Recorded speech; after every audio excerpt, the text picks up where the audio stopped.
the Driveway Podcast.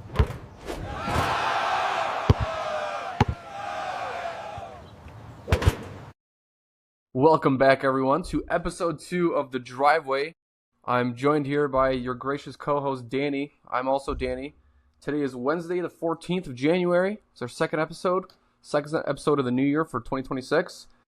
How you feeling, D? It's good to be back. The people want us back. Yeah. I'm glad we made it to episode 2. I wish I could say I enjoyed this weekend. It was an amazing weekend. That with the Bears winning, but the actual viewing experience for me, it wasn't as enjoyable. It was cool afterwards, but that whole entire second half just kind of, my heart rate was up. It was just kind of a very, it was just a very just nerve-wracking and just terrifying game. But I'm happy we're on top. Yeah. And now it's on to the Rams. There was a few good games. There's a few dog shit games. We're going to cover a little bit of everything that we had with you guys here because, man, I'm a lazy guy, so I watched all of them. I watched all the games here. We'll get to the Bears game, obviously, because that's the one that we care about most. But now that we're back, let's just cover some NFL real quick. Remember, we'll go into these NFL games. So the first game of the day, we both had, I don't know if you watched it, but I was kind of shitting bricks here when the Rams at Panthers. The Rams ended up winning 34-31, but it was a little bit of a closer game, and we told people to bet on this game, so if you did, then sorry, but you were close and in for a ride. That was kind of a good game to watch. I believe we said the Panthers were going to cover. I don't think we thought they were going to cover the way that they did. That was kind of a crazy game. It was kind of a wild. It was just kind of a wild shootout, which I was thinking it was going to be like a 16-13 kind of deal. Mm-hmm. I did not expect Bryce Young to show up the way he did, which he deserves a lot of credit. He does. Yeah, he does. I'm glad you said that because he definitely played his heart out. He deserved that 5th-year contract. He's being like shit on in the media, where people are just saying he's not a franchise quarterback. He's not a franchise guy. He's not a star quarterback. Look, I'm tired of that entire discussion. I think it was pretty clear from the first season he played, he didn't have that star potential. But that doesn't mean you can't win with Bryce Young. And he showed in this game you can win with him. I think they said that was the first time all season they put up over 30 points, the Panthers, in a playoff game. That was pretty cool, man. I remember I watched the first quarter and a half, and then I was like, you know what, yeah, I got to drive somewhere. And then I drove past the bar. I scoped inside the bar through my window, and I see that the score was tied 17-17. I'm like, oh shit, this is actually a game. The Panthers are actually going to do this. And I was cooking dinner, and the entire time I'm sitting there, I'm just like, I have to pay attention to this game because it's actually like close, man. Like I didn't expect it to be this close. There was no rain, so there wasn't like a huge weather delay or weather problems for Matthew Stafford. Stafford had a pretty good game, but I was definitely impressed with the Panthers. I think that deserves a little bit more of a story than the Rams game because the Rams were the excellent team. They were the better offense, better defense, but the Panthers pretty much showed out. Like they showed that whatever Dave Canales is doing did kind of work, man. Like you got to give the team props. Keep pounding. Yeah, I do think the Matthew Stafford hand injury was kind of a turning point because I think he was not the same quarterback in that second half. Mm-hmm. That doesn't mean that he didn't have, big moments throwing, but he was not the hot hand he was in the first half. I just don't understand the discussions around Bryce Young, where there's a lot of people acting like Sam Darnold is like Brett Favre or Aaron Rodgers, and then they're talking about Bryce Young like he's a guy who should not even be in the league, and I just don't understand that because it's, how can you sit there and say Bryce Young, he's not a franchise quarterback, he'll never be successful in the league, but then turn around and say Sam Darnold, you can win a Super Bowl. Yeah. He's a franchise guy. No, Sam Darnold's not a franchise quarterback. He's just a good bridge quarterback until you go and draft a guy that you think's a superstar.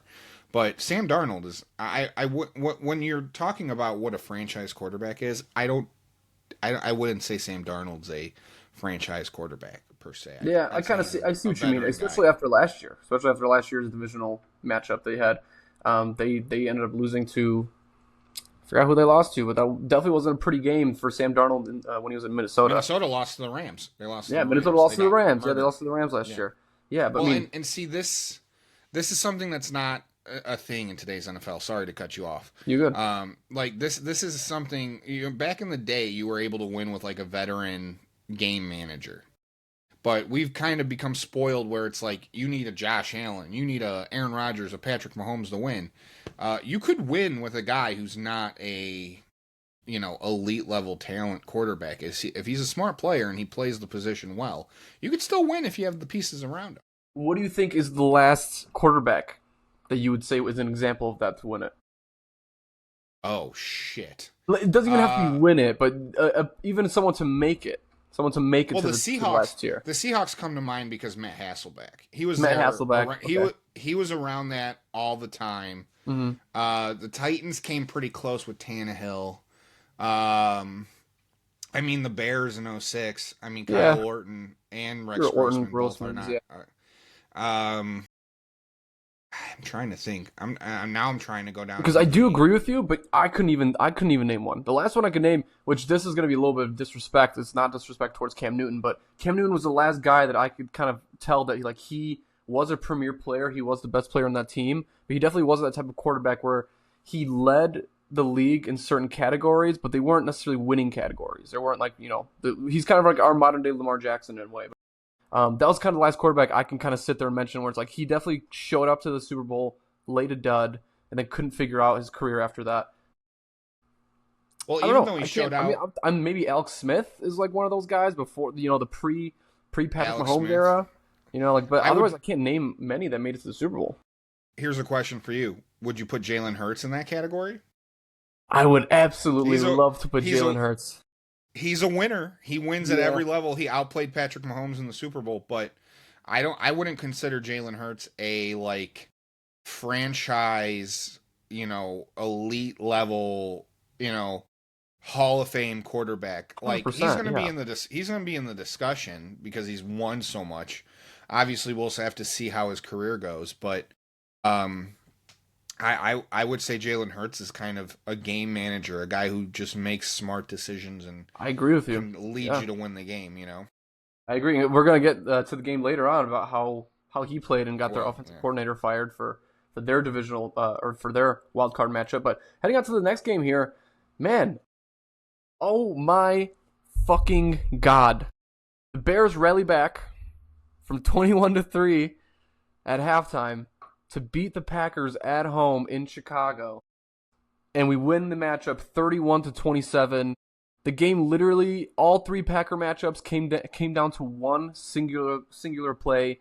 And of course, the Bears did survive that one last play thanks to some poor coaching by Matt LaFleur, some bad game management, and some really great game management, great middle of the field passing from Caleb Williams and Ben Johnson. Man, I can't be any more impressed. I don't know if I've ever seen a more impressive Bears game in terms of what we started with and what we came out with. Truly one of the best games I have ever watched. And I'm only 26, so my Super Bowl era wasn't necessarily the Super Bowl era for me. I was still playing with Legos and shit. But this How is old were serious. you in 06? How Man, old were you in 06? I was seven. I remember watching the Super Bowl, but I definitely wasn't a sports fan, dude. I was still flat-footed. I couldn't play sports. I couldn't play school sports, man. I was flat-footed. I had athletic asthma. I wasn't playing shit. Get how much older than you I am. Yeah. I want to shout out Barstool Eddie. He said on Wake Up Barstool. I've been watching them a lot, and it's good to hear from other Bear fans. That's why I've been watching it so much. But he said something really profound, where he said the reason why the Bears were acting the way they did after they won is because we were beaten so much by the Packers, but we felt every loss. Each fan felt the pain of that defeat. And for years it's been we're never going to get ahead of this. We're never going to get ahead of this curve. That night felt a little bit hey, shit's changed. It's shifting.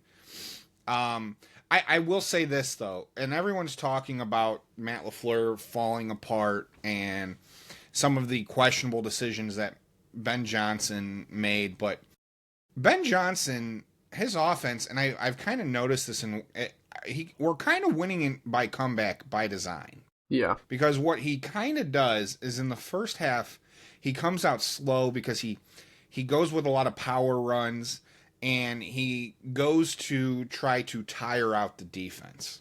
And I kind of noticed that right when the Packers came out, about middle of that third quarter, that defense was really tired, and the Bears offense was turning up the pace, where Caleb was making, a lot of scrambling, rolling out, passing the guys on the sideline. Mm-hmm. And the Packers defense looked completely different. And I think it's because obviously they were injured all season. They've had injuries all up and down that defense, but they also they were just kind of tired of playing physical, and that's what the Bears do. They fight you on both ends of the ball, and they allow Caleb to do that magical run. Now that doesn't take away from what Caleb did. I mean, like you saw the Derrick Rose moments in Chicago. That fourth down pass, like you remember when Derrick Rose. We all remember where we were when he dunked on Dragic. Yeah, and like that was a special moment. Like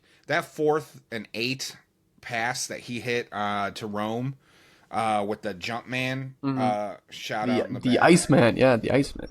Well, no, he where it looked. He like did the Jumpman logo. Jordan, yeah, the Jumpman logo. That was one of the craziest plays I've ever seen. It might have been the best pass in Chicago Bears. An absolute shock. I don't know if anyone's seen the NFL Films on Twitter. They posted Christian Watson's reaction, the wide receiver from Green Bay, his reaction to that throw, and he literally sat there and he said, "What the heck?" Yeah, he fucking made that throw. Dude, even the opposite team in a close game, they were just like, holy shit, Caleb just made this throw 4th and 8. I wasn't even, my brain was so lost in the fact, of this drowning game and how I couldn't, fathom the loss. So that moment when that happened, I couldn't even, realistically know what happened. I was just okay.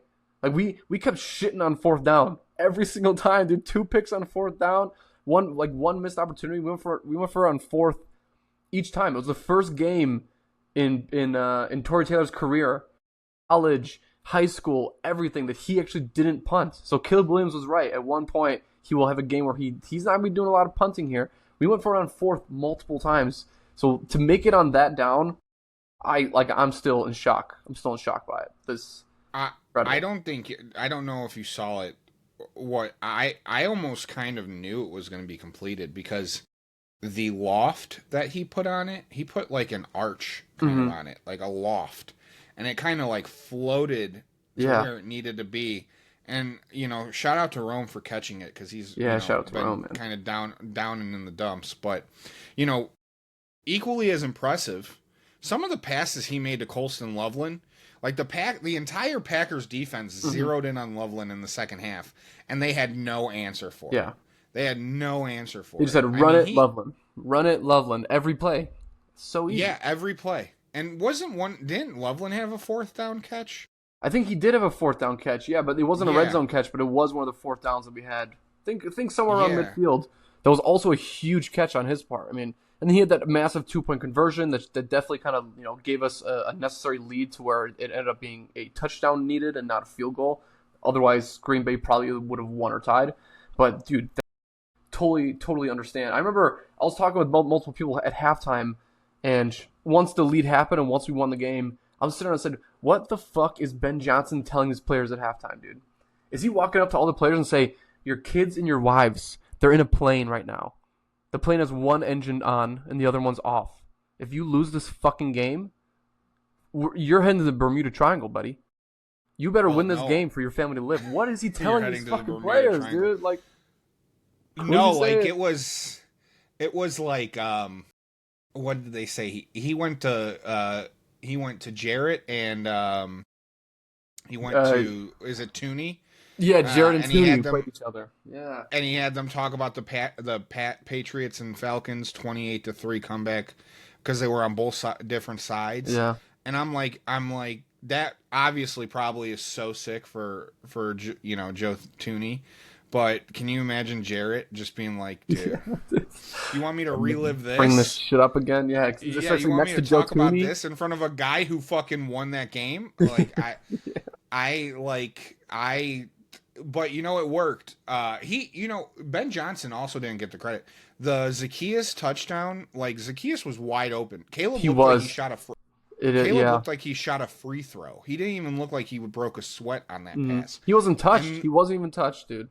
Easy throw. No, and then on the DJ Moore touchdown, they were hitting those screen passes, I believe, to Burden the entire game, and the Patriots completely ate it, and it was a fake, and they hit DJ Moore running down the sideline, and he was wide open. Dude, they kept running those plays, the 3 tight end sets where they'd have Smythe, and they'd occasionally pass it to Burden for a little bit of a side route, but. No, they finally got the Packers to like flinch. Like they got Nixon or whoever was guarding DJ to flinch, and that got him wide open. Man, play calling is just wonders. What this team has done with play calling. It reminded me of like when you catch your buddy on a blitz in Madden, and you get a guy wide open because you did like the passing routes. You just did the 4 verticals, and you just. You got the pass off perfectly with that perfect touch, and it's like there's no touch. You know your guy can't run up for it. You know that their DBs can't catch up. Like he's just the ball runs faster than a DB. It's simple as that. And good for him for having the balls because man, shot in on my face. Good for him for having the balls because I think LaFleur's defense came out being like they're going to try to kick the field goal, and Caleb and Ben Johnson were like, "Fuck that, we're going for the win. We're going for the jugular," and they just kind of went foot on the pedal, touchdown, and then right away they got a touchdown pass to DJ Moore, who's done that now twice to the Packers. Yeah. He might be a Packer killer. DJ Moore went from, and this is huge for me because he went from being. People are arguing that he was wide receiver 3 halfway through the year. That Luther was already passing him up. But after the Rome injury, I was so glad to see DJ was back into that wide receiver 1 role because that's who he is. That's who he wants to be. And this team is going to get mixed up. It's going to get foggy once in a while. But through these playoffs, I know who the wide receiver 1 is. I know who the guy you need to guard on these big passes, these big throws, who not just for big catches, but big touchdowns. Man, that's DJ Moore. And I couldn't be more proud. He's definitely that guy. He deserves to be in this position. Yeah, 100%. I agree with that. Yeah, dude, but that was the game of the ages for me. We're coming up to best Packer win ever. It's the 3rd time the Bears have ever played the Packers in the playoffs. 2 of them were only in the Super Bowl era. The last one was 3 days after Pearl Harbor in 1941. Was the last time the Bears played the Packers, and we did beat them in that matchup as well. So the Bears right now are 2-1 against the Packers. And I believe we've had a total of like 166 matchups or something like that all time. So for us to only play 3 times, that being the 3rd, that was an awesome, incredible game. And good spirits for Chicago because we know what that would have meant to us if we lost that game in full offseason here in this bullshit up in Wisconsin. But, man, I was the entire day, the day after the Sunday, I was on Packer Twitter all day, bro. I want to see all the shit that we're talking. I want to see everything they were crying about, man. That was the best relaxing Sunday I've had all season. 100%. Did you see that TikTok, ESPN Wisconsin, when we drafted Loveland and they were laughing about it? Yeah. And then just for them to go down to Loveland, it just, I just love cinema. I love the Absolute way cinema. I love the way the Bears team completely embraced the rivalry and like we're kind of, shitting on them a little bit. And I love how sour and unhappy. You know what I mean? Like, here's the thing. The Wisconsin and Green Bay fans, shut the fuck up. Because literally 4 months ago, you guys were laughing when the Brewers were holding up an L flag. Mm-hmm. So I don't want to hear this classy shit. I don't want to hear we're classless and we need to fuck off because they're they were the first ones every time when it wasn't even a rivalry, when the Packers just kicked our asses. They were all over the internet saying wild shit about Chicago. And I didn't hear you guys stand up for Chicago when your quarterback looked into a live mic and said that he owns the fucking Bears. And I quote, exactly. That's what he legitimately said. I own fucking Chicago. Like, you guys loved that. So now you're mad because our quarterback's doing a salt poppy with the cheese Yeah, grater and fucking some cheese. Man, yeah, let it go, Green Bay. Let it go. This is part of what a rivalry is, and we're in it. So that's the fun thing, is that if there's anything I can tell Green Bay right now to kind of assist you guys in the loss here, is that we've been through it a million times.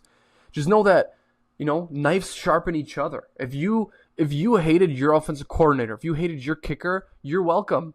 The Bears just helped you.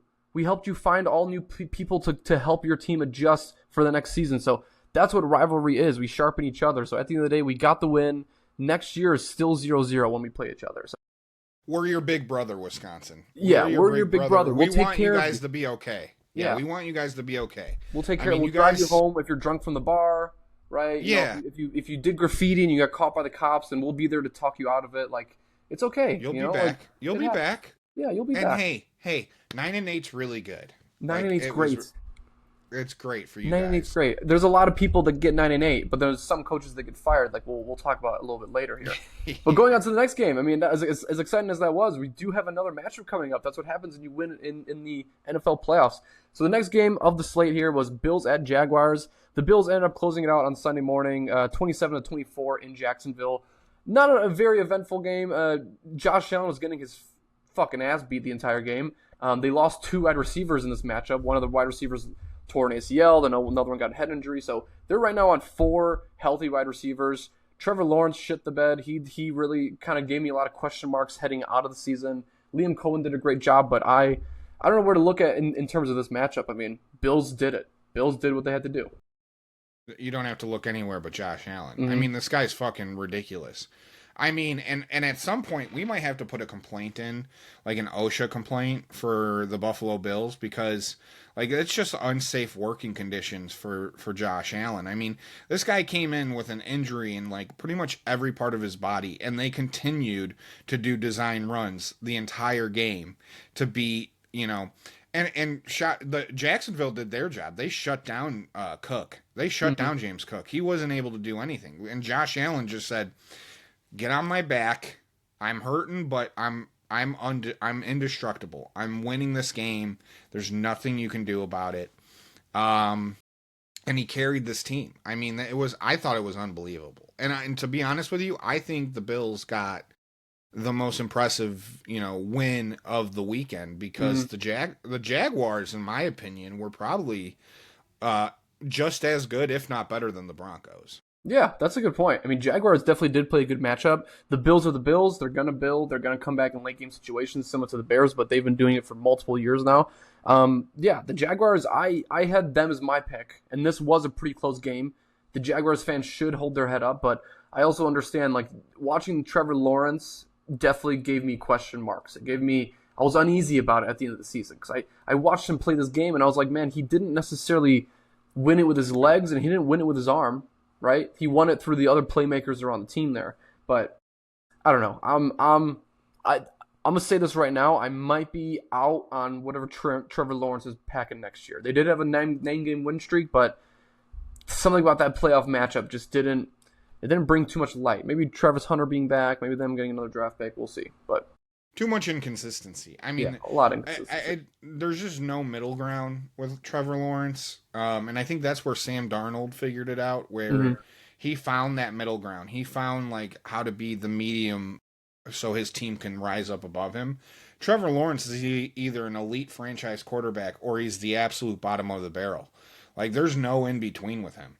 The lights are either on or the lights are fucking off. And he's just like, you're like, what is he doing? I thought Jacksonville had a great season. I agreed with that reporter who said to Liam Cohen, keep your head up. I agree.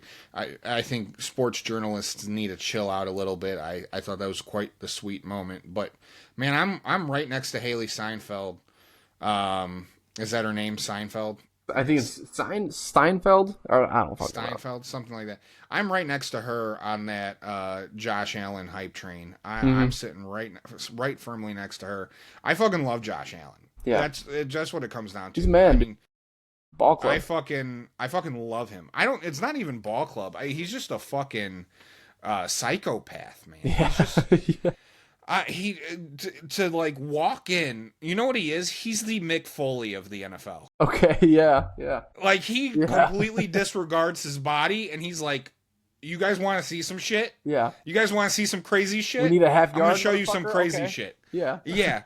You think I'm gonna tush push it? I'm gonna have my offensive lineman pick me up and That walk was a me in the end crazy. zone. They didn't call it a touchdown, by the way, but that 10-yard rush was fucking insane, dude. The tush push. Nuts. Yeah, the tush push Nuts. 10-yard run. Insane.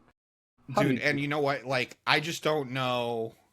I enjoyed the hell out of that game because we might literally watch someone die on the football field because, like, it don't get any easier. Because then he's got to play Denver, and there's a good chance he has to play Houston. And it's like, if he tries that level of physicality against those two defenses, dude, and I mean, Haley might be a single mom. yeah, holy shit, yeah. Like, Well, dude, that's good that you're right next to her then, because in that moment she might need you. She might need you, D. What a game! But going on to the next one, this next game was the one of the deciding games to show who the Bears would win in their next matchup. We had 49ers at Eagles. The 49ers ended up winning in Philly, 23-19. You know one thing, Philly fans don't like fucking losing, and they definitely don't like losing the year after a championship in their hometown in the wild card round to a defenseless, heavily injured Kyle Shanahan-led 49ers team. So that was pretty impressive by the 49ers. I definitely didn't expect them to win this game. As I was watching, I was just waiting for the one pass that Jalen Hurts had to complete to get an extra first down to win the game. But no, Eagles were shitting the bed hard. Hard, man. Yeah. Look, guys, some advice from an older guy, right? If somebody tells you who they are, believe them. Because I came into this weekend being like, fuck all those 18 weeks. The Eagles are going to do some crazy shit. San Francisco doesn't have a shot in hell. Like, this is going to be the Eagles' this is their defense. This is their title defense. They're going to show us what we've been waiting for all season long, and they just didn't. San Francisco's defense showed out, though. And you know, I really felt good for why am I blanking on his name? The bald defensive coordinator, former. Yeah, the old Jets coach. Yeah, man. Fuck. Let me look up his name. I keep forgetting his name. It's not that we don't know these people. We know these people, but we're just a show. We don't really give a fuck, guys. So if you want to know who it is, you look it up. But for factual purposes, we'll look it up right now. Robert Salah. Robert Salah. Yeah. Yeah, I'm sure you could probably find a tweet or something that said, you know, when he was coaching the Jets, that I tweeted out he needs to be fired. He's the worst coach in history. I don't know ball because he came back and the 49ers like have lost so many people on that defense, and the fact that they were able to show up in Philly and hold out strong and not let any fuck shit happen. I mean, that's absolutely impressive right there. Christian McCaffrey's insane. Mm-hmm. I think that's something we got to talk about. He's just insane. I mean, he's another one of those guys. If you put the MVP conversation around non-quarterbacks, he would have to be in that top 5 because he is unguardable. Every situation he gets the ball in, even without the ball in his hands, he just What do you think would happen if you put Josh Allen and Christian McCaffrey on the same team? Like what? No fuck? Helmets. No more fucking helmets. No helmets. Just going straight for it. Everything's a fucking 1 yard throw or a 1 yard run. Every single play, dude. Like they're going crazy for it. Oh my god! And they would do Josh Allen. They would do the craziest. They would be must-watch TV because every play would be like just like the craziest trick play, design run. Just two white guys just fucking going crazy. Like the exciting whites is what that team would have to be called. I know they've been saying that. Yes, I know they've been keep saying George that Kittle for in the there. DBs in Philly. Yeah. Well, Kittle, no. I mean, Kittle's just a solid tight end. Like he's just reliable. Like he's exactly what you want in a tight end. But like McCaffrey and Josh Allen, and more so McCaffrey, it's like when he touches the ball, you just stop breathing because you're like something fucking crazy is going to happen. It's the same thing with Josh Allen. Mm-hmm. I mean, McCaffrey is just when he starts going and he finds an opening and he's healthy, dude. There's no other player. There's no other player like him. Um, he is an elite, and the fact that I mean, everyone talks about the 49ers offense, and they talk about Ayuk, and they talk about Brock Purdy. Dude, this offense does not run. We saw it last season. It does not run if Christian McCaffrey's not on that team. Mm-hmm. When he's hurt, No, you're it totally does right. not. They're not as efficient. You're 100% right. And, like, huge props to the 49ers. Again, they were not favorites in this game. Them winning it just shows how important it is for people to start thinking Kyle Shanahan Coach of the Year. Don't think it happens, but I definitely understand the process for it. Like, he's injury-ridden. Teams making it to the divisional round, that's absolutely massive. But in terms of case for the Eagles, they must be kind of happy that this nightmare season's over, because this was painful for them. A lot of these losses they had, including the loss to the Giants, crazy games against. I think they had a few Cowboys games that just got a little bit out of hand. Like it was a tough year for them. Black Friday loss to the Bears. They're kind of happy that the season's over. The offensive coordinator got fired. Nick Sirianni, how much coaching has he actually done this season? AJ Brown relationship. Somewhere of a nightmare roller coaster ride. It's got to be over for them. So if you guys need something good to look forward to, just know that you're going to have a healthy offensive line, healthy players. Saquon's going to be back. Jalen Hurts. Again, what do we think of Jalen Hurts? I'm not very confident in him in terms of a play caller is going to come in like a Mike McDaniel and change the offense to fit him better. I think he's one of those quarterbacks that he has limits. He can't purely show out the same way we've seen a lot of these other playoff quarterbacks come in. He's outplayed Patrick Mahomes in a Super Bowl. So it's so tough to see that. But from what I've seen from him in the regular season, man, I'm not so confident in who he is as a passer. So that was a pretty, weird game to watch. Definitely the expectation was the Eagles would advance and the Bears would be playing the Eagles. But in terms of this matchup, 49ers win. That made the LA Rams play the Bears in Chicago. But going on to the game that I thought was probably the most disappointing matchup, I actually didn't watch the entire game. I lied to you guys. I didn't watch this entire game. Chargers at Patriots. The score ended 3-16. The Patriots ended up winning at home. The score was 3-6 at halftime. It was an only field goal game with I believe only one touchdown being scored the entire game. It was terrible. Man, Justin Herbert fucking sucks, dude. I get the O-line, but holy shit. He was getting hit in every section. Even when he used his legs, he was running awkward. There was something so weird about watching him. I didn't like the Harbaugh's game plan at all. I thought it was pathetic.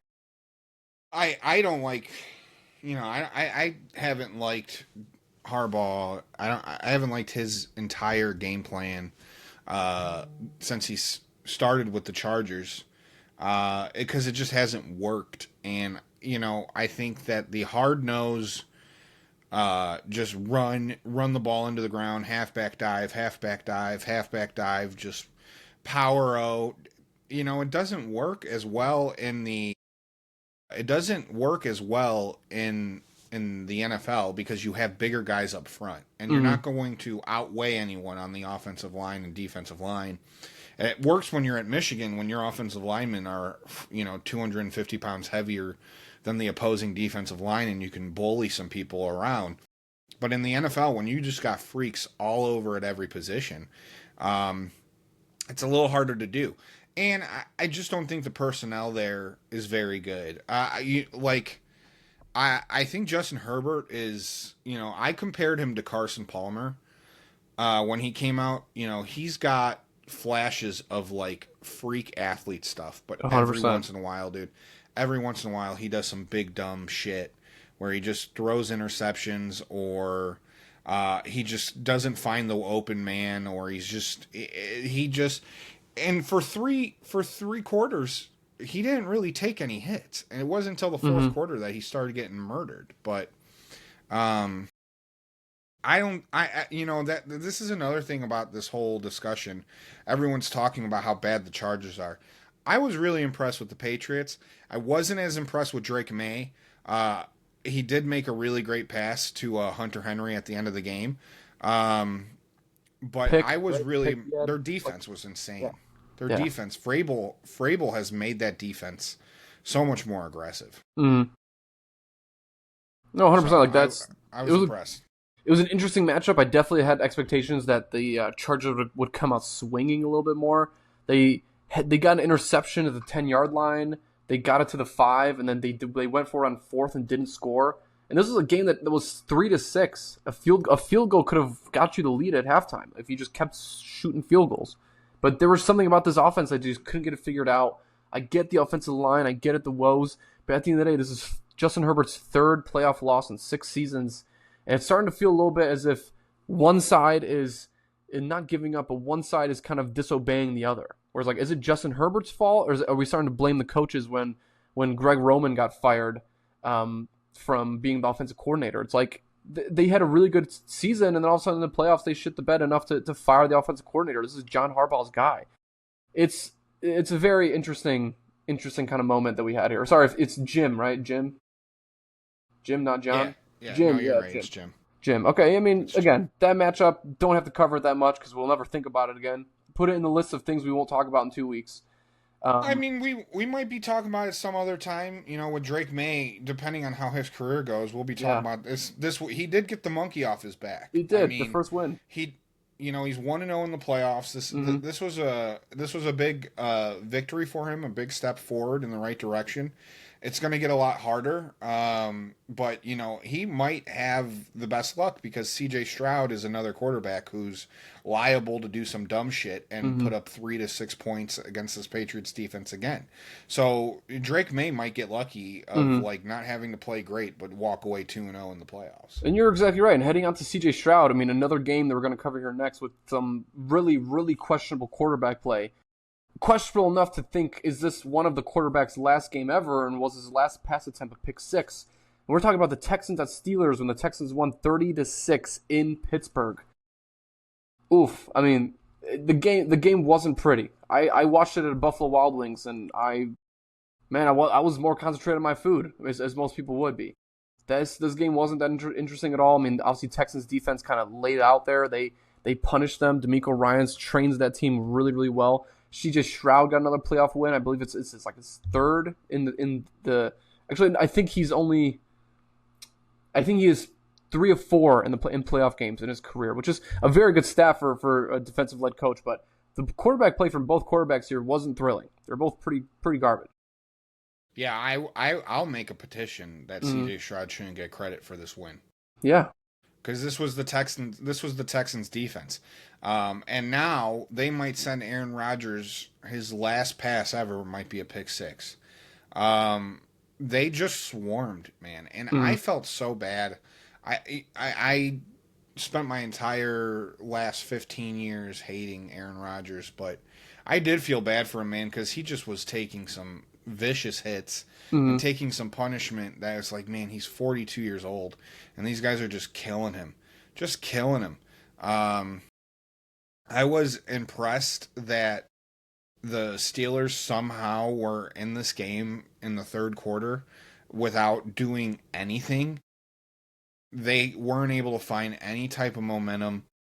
That again, that's why C.J. Stroud shouldn't get credit for this win, because the Texans defense just held them at bay, and then when the Texans defense realized our offense isn't going to put this away, let's go put it away ourselves. That was like, that's what elite defenses do, where they say, we don't need our offense. We'll win this game ourselves. You guys go take the day off. Like that's what it looked like the Texans defense did. They're scary, man. And they could really do some damage, especially if they go and they beat the Patriots next week. That'd be interesting. They're a nightmare matchup for the Bills because Josh Allen is not going to make it out of halftime against this team. Yeah, a lot of those the first time they played. Yeah, a lot of those lucky plays. The Texans aren't a team that accept lucky plays. They are a team they need to beat you off of skill, and that's going to be very, very questionable part heading into this next matchup here. But the last thing I wanted to cover between the Texans and Steelers is obviously, I think, the big news of the week. There's been a coach, Mike Tomlin. He originally, everyone was saying that he should get fired, but he stepped down himself. I think that was a respectful move by the coach.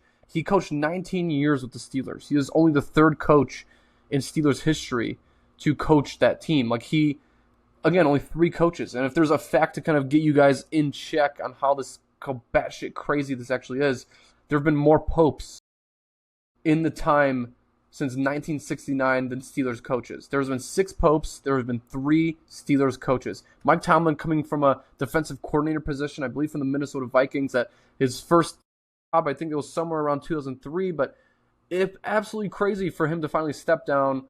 Do we see a clean refresh here in Pittsburgh, or do you think this is kind of like a run it back, try to find a new guy? They did interview Flores from the Vikings defensive coordinator position, which would be a really funny change of dynamic for them, and interviewing another Vikings defensive coordinator to take their position for the next 20 years. But what do you vision coming up for Pittsburgh here? I don't know. Pittsburgh's kind of an interesting. I would probably say you'd have to blow it up, right? Mm-hmm. And you just have to kind of completely rebuild the structure. I think Tomlin made the right move here. From stepping down, I think this was a save on his legacy. Mm-hmm. He's gonna go away where the last thing we remember is him, pounding his chest and a win against the Ravens where he swept the season Awesome game. series. Yeah, awesome game. That'll be the last thing we remember. We won't really remember the Texans game, especially if the Texans don't win anything. We won't really remember that. We'll remember the Ravens game. Next year, if the Steelers go 6-11, 5-12, something like that, we're all going to immediately start saying, well, did we push the wrong guy out, right? Yeah. Everyone's going to be saying, Tomlin, I'm sorry. I think he takes a year off, and then I think he probably shows up somewhere again. As for the Steelers, I don't know. Brian Flores makes a lot of sense. He does make a lot of sense. If there's a guy who can come in and immediately do what Tomlin was doing, but then try to elevate it, I think that's Brian Flores, because, first off, he's going to fix the defense.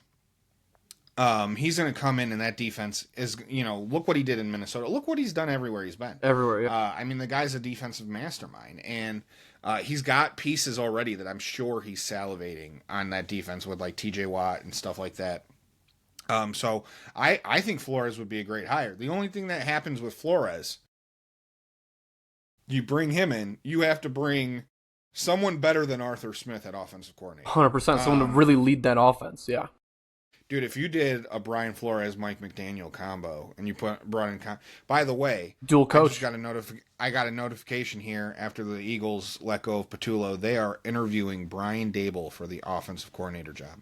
Okay, that's interesting. So that's interesting. Former rival head coach is thinking about coming to Philadelphia. Also, former coordinator for Jalen Hurts, in college.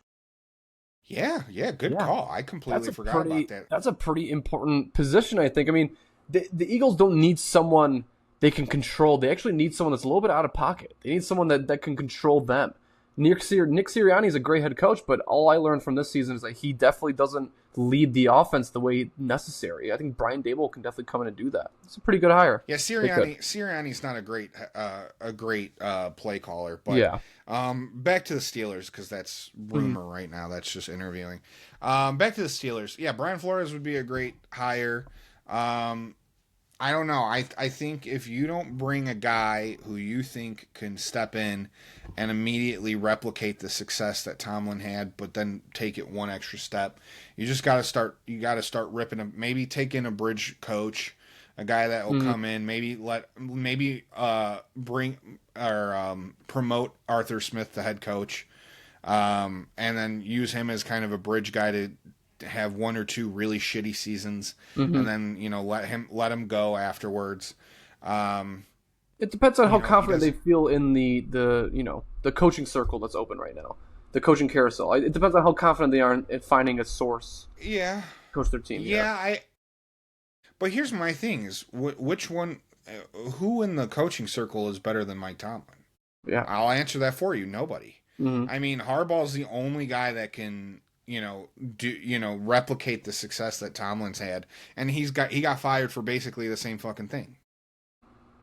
So No, it's it's a like, very good point. what, Stefanski? I mean, don't get me wrong, Stefanski's great, but like he's a 2-time coach of the year, but like at some point, the fact that he did not turn that ship around in Cleveland, you're bringing this guy in and to say, hey, I'm going to win you playoff games. That if you can't turn the ship around in Cleveland, how am Yeah, I going to expect you to turn the ship around here? it's I mean, really hard to picture the Steelers taking an offensive mind as a coach. I think they're going to go defense again. That's kind of who they are when it comes to their identity. Brian Flores makes too much sense. That's a guy that would love to play some meaningful games over there in Pittsburgh as a head coach. But if you're ready to move on from that, I kind of am. I mean, I don't think Aaron Rodgers deserves any more of my time now that he's close to retirement. We'll see. We'll see. He might show up in Minnesota. That's what a lot of people are talking about. But I want to go over one thing. The biggest thing I got from this weekend is how crazy the wildcard weekend receiving leaders list is. This is a list that I read multiple times, and I still couldn't get it through my head how wild this is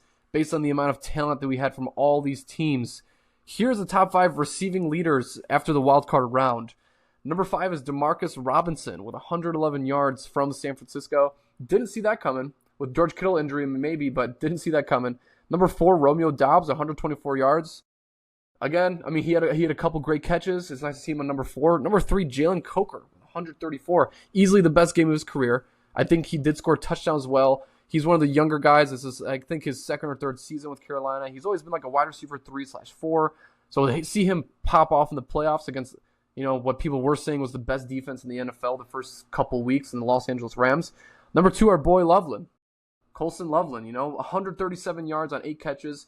Number 2 for the wildcard weekend. And number 1, I think, is the wildest one, Christian Kirk. Christian Kirk with 144 yards for the Texans in that game, in that matchup. No one expected him to show up here. He was very, very quiet for most of the year. I think this is his first season there, and he was released halfway through the season last year as a member of the Jaguars. Like, I mean, top receiving leader, first round of the playoffs, man. I think so unexpected. Stephen A. called him. Stephen A. called him Charlie Kirk. Charlie Kirk. Yeah.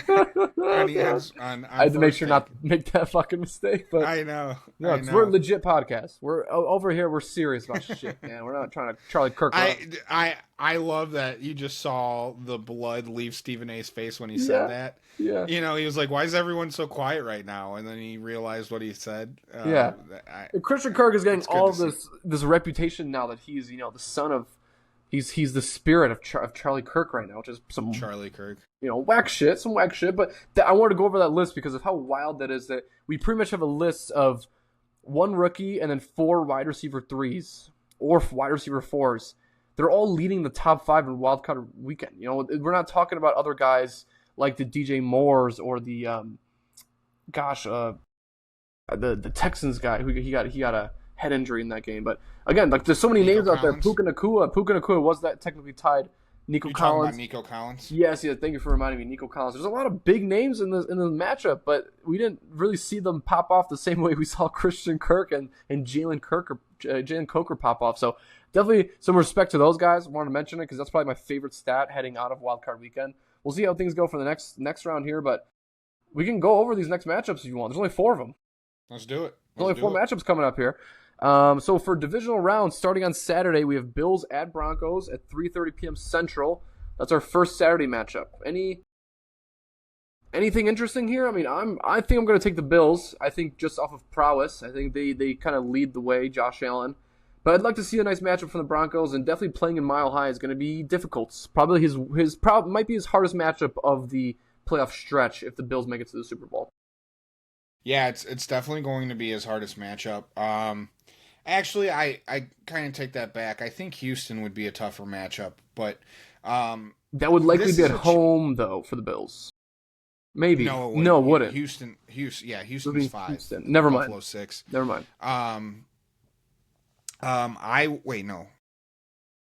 Yeah, Houston's 5. I just don't know how to predict. Like, this is what has been so hard about the NFL playoffs. I don't know how to predict this Denver Broncos team.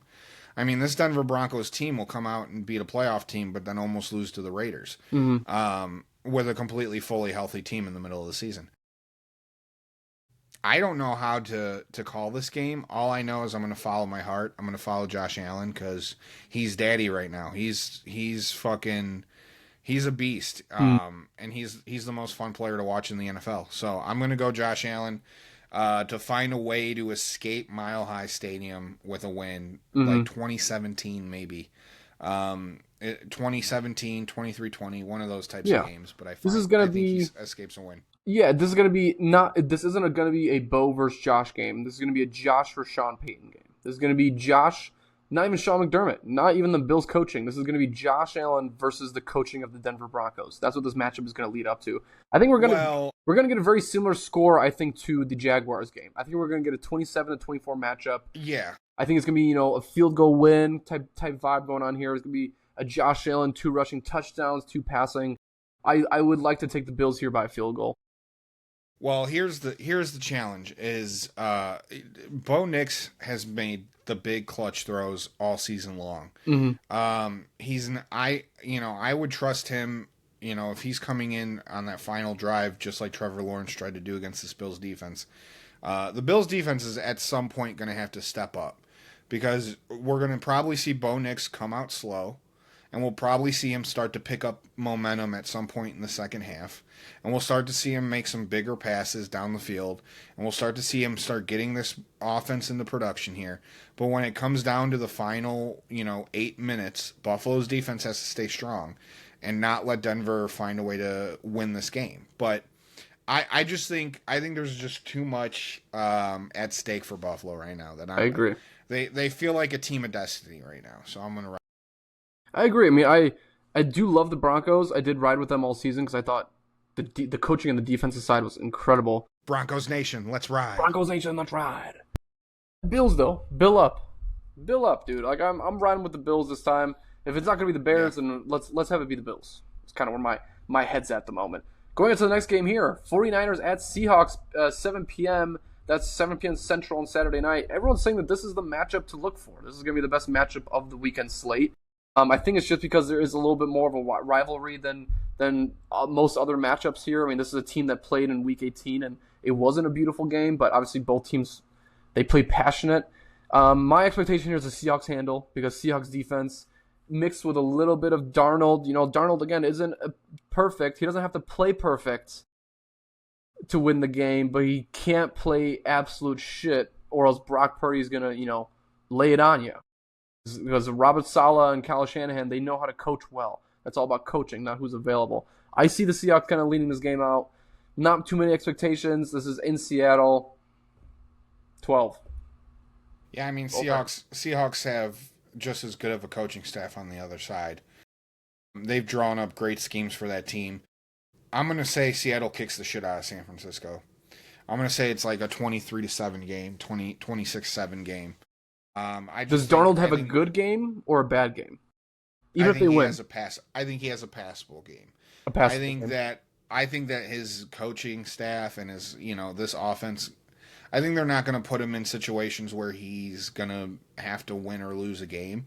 I think they see the damage done in the interior of the 49ers defense. I think they will run at will. I think they're going to push a lot of Kenneth Walker. Who's the backup there? The Zach UCF Sharp guy. Yeah, Zach Sharp. I think they're gonna push. I think they're gonna push as much as they can with the run game. They're not saying they're gonna stray away from the pass, but they will when it calls for it. But I think they're going to. I think they're going to try to be physical. I think they're going to try to run the ball as much as they can, and they're going to try to wear down this very thin defense. And I think they're going to do just fine. And then on the defensive side, I think they have we've seen them stop McCaffrey and Brock Purdy. So at home too, it's just they're fresh off of a bye. That might serve them wrong, but I'm going Seahawks. I think they're a good Seahawks team. by far. I kind of agree. I think I hear a lot about the way Sam Darnold needs to play and being passable, right? Get a C+ for him would be an absolute fine grade if they win the game. Again, 23 points. He can complete 11 passes, and they'll put up 23 points. So I agree with you. Seahawks kind of lead the way in this game. Heading on to our Sunday slate, This game is going to be really interesting. I think this is going to be the largest test for the Patriots so far this season. I don't think the test they had against the Chargers was very much important, but Texans at Patriots at 2 p.m. Central on Sunday. There's the first game of Sunday's slate. I like where the Patriots are. I do think the Patriots are a steady team, and I do think they could win this game very easily, being at home. But I like the Texans' chances. I think if I were to place a bet in this slate, I would kind of root for the Texans. I think this defense is going to come into this stadium and say, we've lost here countless times. We've got our ass beat at the stadium countless times. It is time to win one against a QB that is going to have probably the biggest matchup of his career heading into each week, right? This is probably going to be the most important matchup of his life. I like the Texans here. I do. I think the way that defense played with CJ Stroud playing shit, they put up 30 points against the Steelers at home, which is another really good defense with a better somewhat offense. But I like the Texans here. I do. I like the Texans a lot too. I think people are forgetting this isn't Belichick and Brady versus Schaub and Andre Johnson and Kubiak. This is a completely different era of football here for the Texans and the Patriots. This is Vrabel and May. This is C.J. Stroud, but basically this entire Texans defense is completely different. They've won 11 games in a row. Mm-hmm. I don't think they're afraid of anyone. I don't think you win 11 games and there's people that you're trying to avoid, especially in a AFC that's this wide open. I think they think and believe that they are the best team and they're the favorite to win the Super Bowl in their own minds. It'll come down to CJ Stroud, the score wise, and how to cover the spread or pick the spread or bet the spread. I think it'll be like 16-13, something like that. But I think Texans come out. Another outstanding defensive effort, and Drake May struggles a little bit. Yeah, I agree. I mean, Drake May didn't play perfect, but he had 3 or 4 good throws that won them the game. A lot of Rondre Stevenson, a lot of Hunter Henry, players that are kind of getting off the line that you wouldn't expect to be the best offensive pass catchers, but they are. But I do agree. I think the Texans' defense is too hard to pass up here. I think the Texans make it to that next round here, and I'd be really excited to see that matchup against the Bills. I got the Texans here. But now, going on to what we think is, for us Chicagoans over here, what we think is the most important game of this entire weekend slate. We got the Rams at the Bears, 5:30 p.m. Central. This is the 11th meeting of the Rams and Bears. This is going to be a pretty important one because the Rams are somewhat on fire this year. Their offense, Puka Nacua, everyone's saying that they lead the team they lead the league with like the best offensive minds and assets. So we'll see how this heads going into Chicago. But a couple facts going here for Chicago. Matthew Stafford's last 10 games. So him as a quarterback outdoors in the rain or snow, he is 1-9 in those games. He's only had 16 touchdowns. He's had 11 interceptions. And for the Rams, their last 10 matchups, this one being the 11th, they are 2-8 with a minus 109-point differential. And if you could guess what the current forecast is here in Chicago, it is going to be 20 degrees on Sunday, 18 miles per hour winds, and a above 50% chance, above 0.5% chance of snow. That's pretty good for Chicagoans, right? You hear a lot of people that are talking about, oh my God, Caleb, he also hasn't played in snow and all this. And I'm like, man, they practice in the snow every week. He also went to Oklahoma. It's like you have to understand, like, Caleb definitely is used to playing in this type of weather, and he's owned it now. He owns it. He's like, this is what we are for. So I definitely love the chances of the Bears here. I'm not going to be too crazy. I'm not going to get too over my head and say that the Bears are going to win this game because I do like this matchup more than the Packer matchup, which is a really interesting way to think of things. I'm going to be level-headed, and I'm going to say the Rams do win this game. I do think the Rams win this game just because of the Bears' defense is that bad. We lost TJ Edwards. Andrew Billings is gone. Nashawn Wright played like shit. A lot of this team is kind of playing off of luck after the last game, especially defensively. I don't see us really having an answer for Puka Nacua. Like Montez Sweat played well, but that wide receiver room that they have over there is an absolute monster. And Matthew Stafford, he's playing for something. He knows that he's in the lead for the MVP. He knows this is his last chance at a ring. He already did get a ring, but it being the mindset of most NFL players, he's going to be playing at a higher level. I see the Rams do win this game strictly because of Bears defense can't keep up with that offense. I'm taking the Bears. Okay. I I'm really interested to see what the state of Matthew Stafford's hand is. For people who don't know, it looked almost identical to Oklahoma when what's his name broke his hand. Um, I'll get his name. His name will come to me. Yeah. But it looked identical to that injury. John Mateer. Got Mateer, yeah. John Mateer, where he broke his thumb on his throwing hand. It looked very identical to that. Now, if that affects Matthew Stafford coming into this game, if he's throwing it short and he's shorting his receivers, and that opens up lanes for the Bears DBs to pick him off. And I know it's really hard saying the weather could come into factor here and cause Matthew Stafford to throw interceptions, yada yada yada. Matthew Stafford's played in Soldier Field. I've seen him have plenty of good games. I've seen him have plenty of good games when he was with the Lions.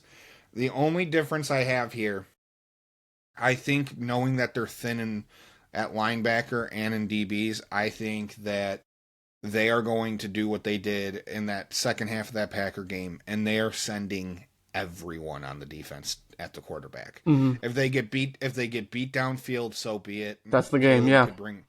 Caleb can bring us back. I think they're sending Brisker. I think they're going to try to put Matthew Stafford in hell. That you saw them do it where they pressured Jordan Love. That is how they're going to win and lose these games. That's their only option right now on defense, is to send everything, send the house. If you had to guess, do you think the Bears start off hot, or do you think we finish hot this game? Where do you think Ben Johnson's coaching is going to matter most? Do you think it's going to be the beginning of the game or the end of the game? I think I'd want to kick off. I'd want to kick off first, because I'd want to see how that Rams offense comes. If Rams offense comes right down the field on us, scores on us, and our defense just is hands up in the air, I don't know what happened. We could see a 49ers Bears kind of game, or we could just see the Rams just kick the shit out of us. But if the defense has a little bit of life on those first couple drives, I think the Bears are. I think everyone's expecting us to come out here and try to get into a shootout. I don't think that's what Ben Johnson wants to do. I think Ben Johnson wants to control the time of possession. He wants to run the ball. He wants to keep Matthew Stafford on the sideline, and he wants to come away with touchdowns, but also come away with 6-7 minutes off the clock. That's the kind of game Ben Johnson wants to run. Now, will the Rams stop the run and allow us to do that? That's to be seen. But I think that's probably Ben Johnson's. They're already saying Ben Johnson's practicing in the cold to get this team ready. Yeah, that's what I heard as well. Caleb's been having his best games in the cold weather. Mm. It could turn into a shootout. I think Caleb Williams will have some answers on offense, but I'm really interested to see what our answer on defense. Dennis Allen needs to come up with some type of a game plan, and I'm really excited. I'm really interested to see. Like I said, I'd kick off just to see on that first drive. Okay, what type of game is this going to be? If our defense comes out aggressive and we're getting our way around that offensive line, okay, we have a shot here. But if they just the Rams bully our defense, it's score touchdowns and onside kicks type of game. Yes, this is going to be a high scoring game. I do. If I had to guess, it would be closer to the matchup we had with San Francisco. I don't think it's going to be that high scoring because it is going to be slightly snowy, so it's going to be a little bit harder for people to throw long passes. But I agree. I think it's going to be a closer matchup. I'm only leading the Rams' way because I know that there's a little bit of a difference in terms of the way their offense operates and the way our offense operates. Our offense definitely operates more when we see the defense is a lot more gassed. And that defense, I haven't seen them look gassed all year. They did have a pretty close matchup with Carolina. I will give them that. The Carolina offense did play well. I think that gives us a lot of hope for the way our offense can play. I do think the Carolina defense, though, is a little bit more upgraded than the way our defense performs. But that being said, I love the Bears' chances. I will argue that the chances we have for this matchup are greater than what we had against the Packers. I just truly think that. I feel more confident. But yeah, I'm picking the Rams only because of that offense and Puka Nacua. There isn't an answer for that. And as good as Jalen Johnson's been, as good as Kyler Gordon's been, I don't know what the answer for another 100-yard game by Puka Nacua will look like, Yeah, but you know what? I'm not subscribing to this. Everyone's saying because of Puka Nakua's on that team, the Bears have no chance, no chance, no chance. The Bears have shut down Justin Jefferson this season. The Bears have faced off against top-notch receivers, and they've come away and done well. What's going to happen? It's not going to be can we shut down Puka Nacua, because we'll put an extra guy on Puka. What it'll come down to is, are we going to let the other Rams players, are we going to let the Rams run the ball on us? Are we going to let them get that 2 tight end situation going and start killing us on short yardage? That's where it's like, okay, this is turning into a game of 2 coaches. It's a chess match of 2 coaches. And, we're going to put an extra guy on Puka, but I'm really interested to see what the Rams' game plan are. Are they going to come in and they're going to trust Puka, or are they going to try to run the ball down our throats and mess us up on the run game? I don't know. Like, this is going to turn into, this is going to be one of the greatest coaching battles in a long time. Yeah. I hope the Bears show up to make Ben Johnson look good. I'm glad this happens in the playoffs. I'm glad this is a playoff game, because this is a season game would be very interesting, but the entertaining part is that the fact that it's a playoff game. It's going to be a divisional matchup here. I'm very, very excited to watch this, and they gave us the best time slot. I didn't want to be the 2 o'clock slot on Sunday. I didn't want to be another Saturday game, even though we've performed very well in Saturday games. It just reminds me of Packer games. I'm very glad that we have the Sunday night game, so everyone will be watching this. Caleb will be on the main stage, even with the Bears-Packer game, which was the most televised game in Amazon Prime history. That was like their big ooh-wow moment. So we definitely are going to see a lot more Amazon Prime, most likely through Bears games in the future. But that was pretty impressive. I'm really excited to see with our time slot now.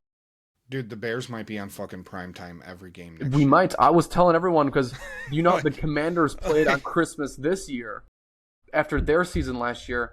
Dude, the Bears are going to play on Christmas next year. It's going to be Bears Lions. It's going to be Bears Lions. The difference is the Bears have been must-watch TV for this season, and the ratings have shown it. People have been tuning in to watch the Bears because something crazy has happened every game. And I wouldn't doubt it. The Bears play on Thanksgiving and Christmas next year. Mm-hmm. I would not doubt that. They're for sure going to. I think I was talking about this with a coworker. They'll play the Lions on Thanksgiving. They'll play the Vikings on Christmas. Viking. So 2 divisional games. I like that, man. I'm a fan of that, because I like the Bears showing open up Sunday night against the Packers. They'll probably open Sunday night against the Packers. I can see that. It always happens when the Bears have a little bit more of a competitive team. It always happens this way, where they like to make us open with the Packers. They want that first matchup. They want to show off. They want the NFL to show off, man. But wow, what a I don't know if there's any much more to cover. We tried our best to keep it around the 1 hour mark. We went to 1 hour, roughly 8 minutes here. We have a few other topics we wanted to cover, but we could save that for another episode if whatever you were thinking. A little bit of NBA, a little bit of MLB. But if you want to keep this a straight NFL show, I'm cool with that, unless you had anything else you want to add. No, yeah, we'll talk more NBA coming up in the next couple weeks, because in about 3 weeks, that's all we'll have to talk about. Yeah. Because football's over, baseball's about a month away before spring training. It'll be the Olympics in basketball, so we'll be talking probably basketball, hockey.